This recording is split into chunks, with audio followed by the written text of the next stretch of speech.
Combined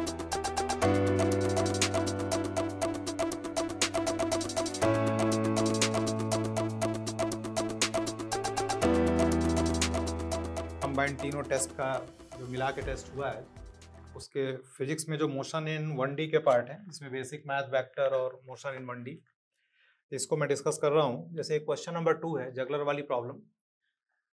बोला कि juggler keeps n balls going with one hand so that at any instant n-1 balls in air। तो n-1 slot बनेंगे। मैंने बताया था ना, अगर मान लो 4 बॉल एयर में है तो टोटल हम 5 बॉल लेते हैं और ये 4 स्लॉट बनेंगे। तो यहाँ पर अगर n बॉल एयर में है तो n-1 बॉल्स अगर एयर में है तो एक बढ़ा के लेंगे तो n बॉल्स टोटल लेंगे तो n-1 स्लॉट्स बनेंगे। तो बोला गया है कि the time for each ball to stay in his hand, कितनी देर तक हवा में रहेगा। तो हर 2 बॉल के बीच का टाइम इंटरवल निकालो। तो उसके लिए मैंने बताया था तरीका कि टाइम ऑफ फ्लाइट निकाल के और जो n-1 स्लॉट्स होते हैं n बॉल्स के बीच में ये जो बनेंगे n-1, इससे डिवाइड करोगे तो तुम्हारा मेन काम यह है टाइम ऑफ फ्लाइट निकालो। तो जो एक बॉल यहाँ से फेंकी जाएगी ये ऐसे लौट के वापस आएगा, तो टाइम ऑफ फ्लाइट क्या होता है 2u/g। अब 2u/u चाहिए ना, और यहाँ पर मैक्सिमम हाइट x दिया हुआ है तो u²/2g मैक्सिमम हाइट का फॉर्मूला होता है। तो u² की वैल्यू 2gx यानी u की वैल्यू √2gx। तो टाइम ऑफ फ्लाइट हो गया 2u/g यानी 2√2gx डिवाइडेड बाई यहाँ पे g आएगा। और जो हर बॉल के बीच का गैप होगा टाइम का, और जितनी देर तक वो हाथ में भी रहेगा तो उसको t को n-1 से डिवाइड कर दिया जाए तो 2√2gx अपॉन g और n-1, और ये कट के ये g कटेगा इससे तो 2√2x ये पूरा g आएगा और यहाँ पर आ जाएगा n-1। तो इसका ऑप्शन ये दूसरा वाला हो जाएगा।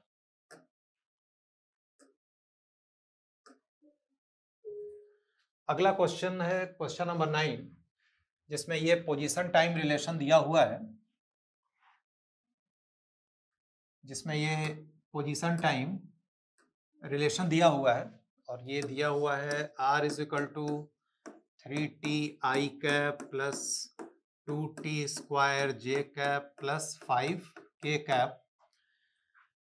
तो वेलोसिटी पूछ रहा है, उसका t बराबर 1 सेकंड पे केवल डायरेक्शन के साथ, तो वेलोसिटी हो जाएगा 3i प्लस 4t j, और ये तो 0 हो गया। और t बराबर 1 पे वेलोसिटी कितनी हो गई 3i प्लस 4j। अब इसका डायरेक्शन एक बार x के साथ एक बार y के साथ देखते हैं। तो मान लिया x एक्सिस के साथ एंगल अल्फा बना रहा है, तो x के साथ यानी हॉरिजॉन्टल के साथ होता है तो हम y/x लिखते हैं। तो ये कितना आ जाएगा 4/3, यानी अल्फा की वैल्यू क्या आ गई 53 डिग्री। तो अगर x के साथ देखेंगे तो 53 डिग्री और अगर y के साथ देखेंगे तो 37 डिग्री। तो इसका ये पहला वाला ऑप्शन आ जाएगा। अगला क्वेश्चन नंबर 12, इसमें बोला गया components of sum of 2 vectors. बहुत इजी क्वेश्चन है, 2i + 3j and 2j + 3k। तो दोनों को पहले तो जोड़ो, तो जोड़ने पे ये आएगा 2i + 3j + 2j 5j और प्लस 3k। और पूछा है इसका x और y डायरेक्शन में कंपोनेंट कितना है, तो 2 और 5। तो ये इसका पहला वाला ऑप्शन। क्वेश्चन नंबर 19 में बोला गया कि magnitude of x component of a vector is 3 and magnitude of vector is 5। तो what is magnitude of y component. ठीक है, मान लेते हैं कि वेक्टर xi प्लस yj है, तो इस वेक्टर का मॉड कितना होगा 5। तो ये हो जाएगा √x² + y² बराबर 5। मॉड इसका निकाल लिया 5 के बराबर, दोनों तरफ स्क्वायर कर दिया 25। और x कंपोनेंट 3 है, यानी 3 का स्क्वायर 9, अपना काम y निकालना है, तो y square is equal to 16, तो y की वैल्यू क्या आ जाएगी 4, इसका ये दूसरा ऑप्शन। अगला question number 26, velocity time plot दिया हुआ है ग्राफ, और इसको कन्वर्ट करना है, एकदम इजी है। आप देख सकते हैं ये वाले यहाँ से लेके यहाँ तक तो एक्सेलरेशन 0 है। इस वाले में मैंने बताया था ना कि अगर y x graph straight line है तो जो स्लोप होता है वो कांस्टेंट होता है, और अगर थीटा की वैल्यू जो जो उसका एंगल, जैसे मान लो ये कोई वाई एक्स का ग्राफ लिया, तो ये y x graph straight line है तो स्लोप कांस्टेंट है, लेकिन ये कांस्टेंट स्लोप पॉजिटिव है या नेगेटिव है ये देखने के लिए मैंने बोला था थीटा देखना होता है। एक्स को जहाँ पे कट करेगा राइट साइड में जाके एंटी क्लॉकवाइज घूमते हैं, तब तक घूमो जब तक लाइन से ना मिल जाओ, तो थीटा की वैल्यू 90 से कम आए तो ये पॉजिटिव होता है, और अगर ये थीटा 90 से ज़्यादा आता तो नेगेटिव आता। थीटा अगर 0 होता, मतलब अगर वाई एक्स का ग्राफ ऐसे जाता तो थीटा क्या हो जाता 0, तो यहाँ पर स्लोप 0 हो जाता। तो ये सब बातें आपको शायद पता होंगी। अब इसका प्लॉट करना है तुम्हें, इसको एक्सेलरेशन टाइम में कन्वर्ट करना है, तो ये वाला तो 0 है। अब ये वाले पार्ट को देखते हैं, तो ये वाले पार्ट में देखें आप, थीटा की वैल्यू 90 से कम है और velocity time graph straight line है, तो velocity time graph straight line, तो इसका स्लोप कांस्टेंट, यानी इसका स्लोप होगा dv बाई dt, y की जगह v, x की जगह t, तो dv बाई dt कांस्टेंट हो गया, और कांस्टेंट का ग्राफ पता ही होगा ऐसे जाता है और पॉजिटिव होगा क्योंकि यहाँ पर थीटा 90 से कम है। तो इसका ग्राफ ये पहले कैसे बनाएंगे, इस वाले का तो चलो 0 हुआ, इस वाले का ग्राफ फिर ये ऐसे आएगा, फिर यहाँ से यहाँ तक देखो ये वेलोसिटी कांस्टेंट हो गई यानी एक्सेलरेशन 0, तो ये 0 आ गया यहाँ पे ऐसे, है ना, एक्स एक्सिस पे चला जाएगा, और यहाँ पे कांस्टेंट है तो एक्सेलरेशन कांस्टेंट होगा, लेकिन थीटा की वैल्यू 90 से ज़्यादा है तो ये क्या होगा, ये नेगेटिव होगा इस तरीके से। तो इसका जो बेस्ट ऑप्शन है वो ये हो जाएगा, तीसरा वाला। अगला क्वेश्चन है 27, जिसमें वेलोसिटी टाइम ग्राफ दिया गया है और पूछता है डिस्टेंस ट्रेवल्ड बिटवीन t बराबर 0 टू t बराबर 5 तक। ठीक है, तो एरिया निकालना होगा, और डिस्टेंस तो हमेशा पॉजिटिव होता है, तो देखो 0 से 4 तक तो पॉजिटिव है ही, 4 से 5 तक का नेगेटिव आएगा, लेकिन उसको भी क्या करना होगा, पॉजिटिव, तो बस एरिया निकाल लो। तो यहाँ पे आप ट्रेपीजियम का एरिया निकाल लीजिए, तो half sum of parallel sides, तो 40 प्लस 20 60, और दोनों पैरेलल साइड्स के बीच की दूरी 2, फिर एक ट्रेपीजियम यहाँ भी है, चाहे इसको तो हम ट्रायंगल और रेक्टेंगल दोनों के जोड़ के भी निकाल सकते हैं। तो ट्रायंगल का एरिया ये वाला कितना आएगा प्लस 20, रेक्टेंगल का आएगा प्लस 10, और इसका भी आएगा 10 आएगा, लेकिन वो माइनस साइड में है, लेकिन उसको प्लस कर देंगे, तो ये पूरा आंसर आ गया 100 मीटर, यानी कितना डिस्टेंस चलेगा 100 मीटर। क्वेश्चन नंबर 27 का पहला ऑप्शन। फिर क्वेश्चन नंबर 28,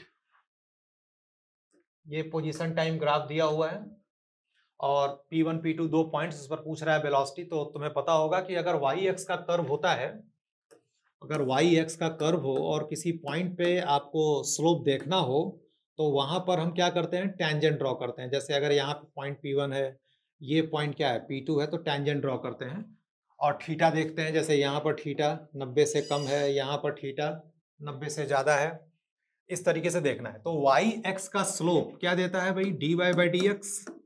तो अगर पोजीशन टाइम ग्राफ है, पोजीशन टाइम ग्राफ है, तो उसका स्लोप y की जगह पर क्या आ गया x, x की जगह पे क्या आ गया t, तो dx बाई dt बन गया वेलोसिटी।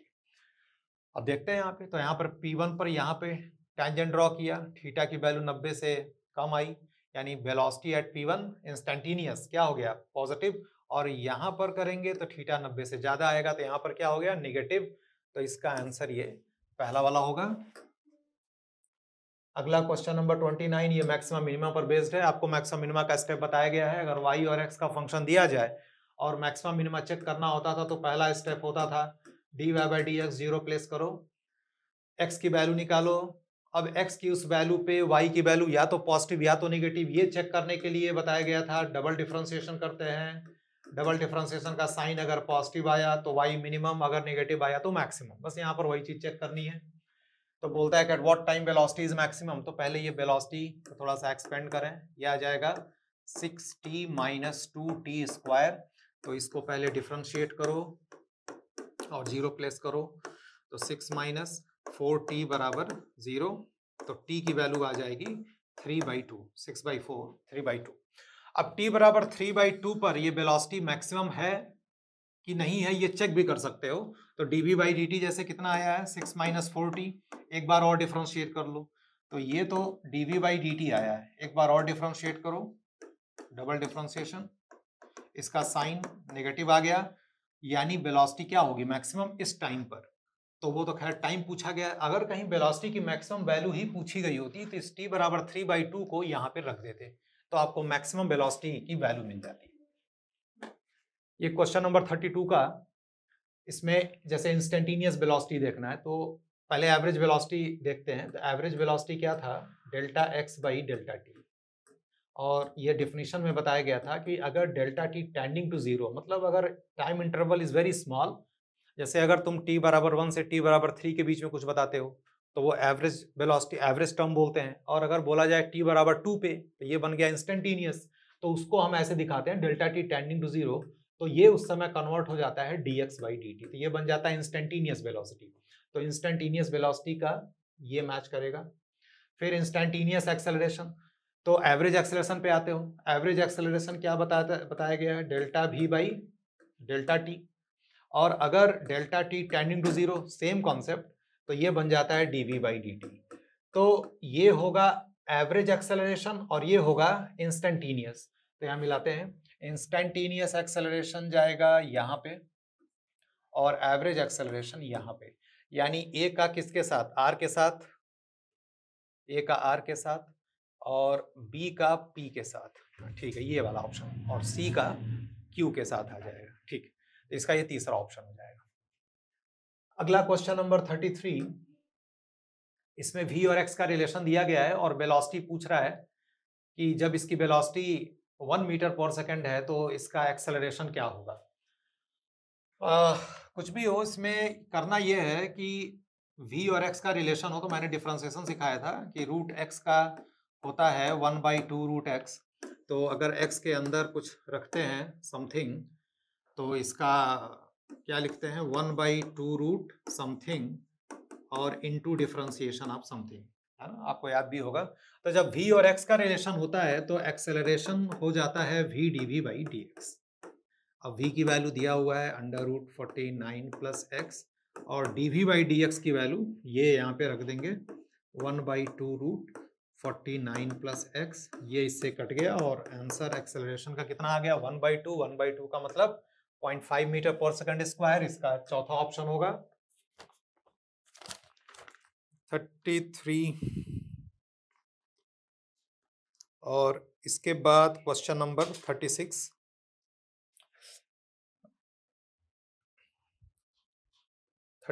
दिया हुआ है, ये ग्राफ एक दिया है, वेलोसिटी टाइम कर्व दिया हुआ है और बोलता है कि इसके अकॉर्डिंग वेलोसिटी टाइम ग्राफ दिया गया वन डायमेंशनल मोशन है और t1 से t2 इंटरवल के बीच में कौन सा इसमें ऑप्शन सही माना जाएगा। देखो ये जो फॉर्मूला होता है,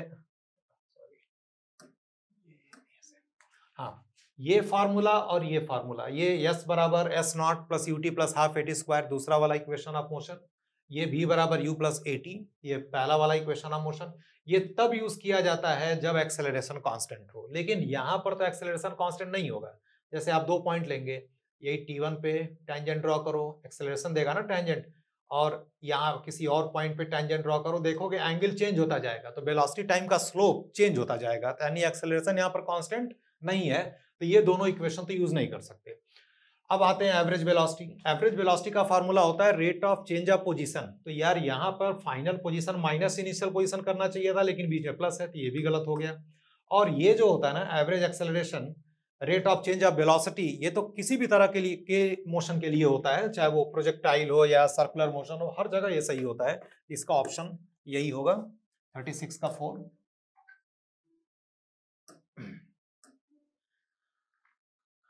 अगला क्वेश्चन है क्वेश्चन नंबर 37। ये वेरिएशन ऑफ स्पीड दिया है, बहुत इजी क्वेश्चन है। वेलोसिटी टाइम का रिलेशन दिया हुआ है, v not minus 5t plus 5t square, और इसमें एक्सेलरेशन के बारे में और ठीक है, एक्सेलरेशन और वेलोसिटी के बारे में ही पूछा हुआ है, तो पहला ऑप्शन एक एक करके चेक करते हैं। तो एक्सेलरेशन की बात है तो पहले तो डिफरेंशिएट कर लो, तो v नॉट तो कांस्टेंट हो गया, तो ये तो 0 होगा, और ये होगा माइनस 5t प्लस 10t, ये एक्सेलरेशन का आ गया। अब t बराबर 0 पर बोल रहा है कि इंस्टेंटेनियस एक्सेलरेशन इज 0, ये आ गया। t बराबर 0 रखने पे, t बराबर 0 पे तो एक्सेलरेशन की वैल्यू क्या आई है, -5, 0 तो हुआ नहीं, यानी ये पहला वाला ऑप्शन नहीं है सही। दूसरा लिखता है कि एट t बराबर 0 there is deceleration of the object. देखो कोई भी मोशन एक्सेलरेटेड या डिक्लेरेटेड कब होता है, एक्सेलरेटेड तब होता है जब दोनों का साइन सेम हो, एक्सेलरेशन और वेलोसिटी, या तो दोनों पॉजिटिव हो या तो दोनों नेगेटिव हो। और डिक्लेरेशन कब होता है, रिटार्डेशन मतलब जब a पॉजिटिव हो तो v निगेटिव हो, और अगर a निगेटिव हो तो v पॉजिटिव हो, दोनों का साइन साथ में चेक करना पड़ता है। तो t बराबर 0 पे हम दोनों का साइन देखेंगे, तो t बराबर 0 पे हम वेलोसिटी देखेंगे, तो यहाँ 0 रखो, तो वेलोसिटी की वैल्यू क्या आ गई, पॉजिटिव, और t बराबर 0 पर एक्सेलरेशन क्या आया, नेगेटिव, यानी t बराबर 0 पर मोशन डिक्लेरेटेड है, यानी ये ऑप्शन सही है। बाकी भी आप चेक कर सकते हैं, t बराबर 1 पर ऑब्जेक्ट रेस्ट में है क्या, t बराबर 1 रख के देखो, ऑब्जेक्ट रेस्ट पे आएगा ही नहीं, v नॉट वैल्यू रहेगी। t बराबर 1 पर एक्सेलरेशन 0 है क्या, नहीं होगा, t बराबर 1 रखोगे तो ये +5 आ जाएगा, यानी इसका ये दूसरा वाला ऑप्शन सही है। क्वेश्चन नंबर 38 में बोला गया कि distance covered by a freely falling body in its first, second and third and nth second. तो मैंने आपको बताया था कि पहले सेकंड, दूसरे सेकंड, तीसरे सेकंड में जो चली गई दूरी का या फ्रीली फॉलिंग बॉडी के द्वारा जो हाइट कवर्ड होगा उसका रेशियो होता है 1, 3, 5, 7, यानी अगर पहले सेकंड में x गिरा तो अगले दूसरे सेकंड में 3x, अगला जो फिर तीसरा सेकंड आएगा उसमें 5x, 7x। अब देखो ये अरिथमेटिक प्रोग्रेशन बन रहा है, आगे वाले टर्म में से पीछे वाला टर्म घटाओ, देखो हमेशा बराबर वैल्यू आएगी, कॉमन डिफरेंस बराबर आएगा, तो ये कौन सा प्रोग्रेशन बनाया भाई, अरिथमेटिक प्रोग्रेशन बनाया। 38 के बाद 39, body covers a distance of 4 metre in third second और 12 मीटर इन 5 सेकंड। क्लास में ऐसे सवाल सारे क्वेश्चन जो भी करवाया गया सारे क्लास में करवाया गया है, अच्छी खासी प्रैक्टिस करवाई गई है। थर्ड सेकंड में चली हुई दूरी, फिफ्थ सेकंड में चली हुई दूरी, और पूछता है एक्सेलरेशन, तो मैंने बोला था ना, स्पीड u मान लो, एक्सेलरेशन a मान लो, और इसमें nth सेकंड में चली हुई दूरी का फार्मूला या tth सेकंड में क्या लिखते थे, 2t-1। तो तीसरे सेकंड में कितना चला, 4 मीटर, तो 4 मीटर u हाफ a और t की जगह 3 रखो तो कितना आया, 5। पांचवें सेकंड में 12 मीटर, यानी ये 12, तो u प्लस हाफ a और t की जगह क्या रखोगे, 5, तो ये कितना आएगा, 9। इसमें से ये मान लो ये पहला इक्वेशन, ये दूसरा, तो दूसरे में से पहला घटा दो तो क्या आएगा, 8, और हाफ a कॉमन, और 9 इंटू 5 में से 5 गया 4, सॉरी 4 आ गया, तो ये a रहेगा, तो a की वैल्यू कितनी आ जाएगी, 4 मीटर पर सेकंड स्क्वायर। इसका आंसर ये चौथा ऑप्शन। क्वेश्चन नंबर 40, इसमें आया कि body falling freely under gravity passes 2 points 30 metre apart in 1 second, from what point above the upper point it begin to fall. बहुत इजी सा सवाल है। देखो मान लो कि बॉडी को यहां से ड्रॉप किया गया, यहां से ड्रॉप किया गया, ये मान लो ग्राउंड है, यहां से ड्रॉप किया गया, ड्रॉप करने का मतलब इनिशियल वेलोसिटी 0 है यहाँ पे, और बीच में कोई 30 मीटर का हाइट है, 2 पॉइंट्स हैं मान लो A और B, और इसके बीच की दूरी 30 मीटर है, और पूछा गया कि इसके कितने ऊपर से गिराया गया, यानी ये वाला H मान लो, और ये बोलता है कि इस पॉइंट से इस पॉइंट तक आने में उसको टाइम कितना लगता है, 1 सेकंड। थोड़ा लैंग्वेज पे ध्यान दीजिएगा। मान लिया ये वाला टाइम t है, तो ड्रॉप किया गया, हाइट और टाइम का मामला है, तो फिर अपने पास एक ही फार्मूला बचता है, h बराबर हाफ gt स्क्वायर वाला, तो मैं इसको O मान लेता हूं। तो O से A तक के लिए पहले फार्मूला क्या लिखोगे, h बराबर हाफ gt स्क्वायर, और फिर O से टोटल B ले लो, O से B तक के लिए, ओ से बी तक के लिए हाइट कितनी हो गई, h प्लस 30 बराबर कितना भाई, हाफ जी, और टोटल टाइम कितना, t प्लस 1 का होल स्क्वायर। h की वैल्यू यहाँ रख दो, और इस तरह की कैलकुलेशन आपने क्लास में बहुत सॉल्व किया है।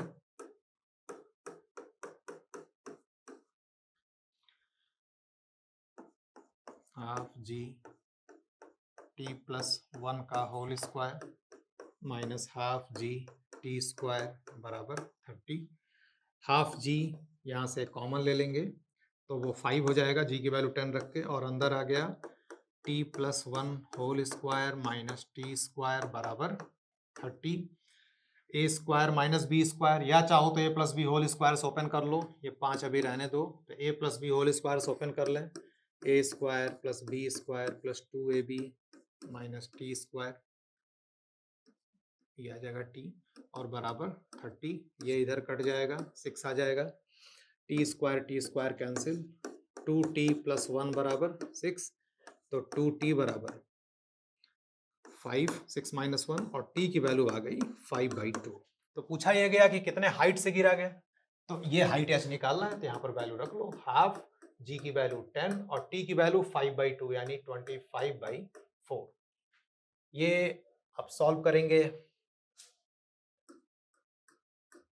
तो 125/4, तो लगभग ये आंसर 32 के आसपास आ जाएगा। जी अगर 9.8 लेंगे तो एग्जैक्ट आंसर आ जाएगा, इसका पहला ऑप्शन है।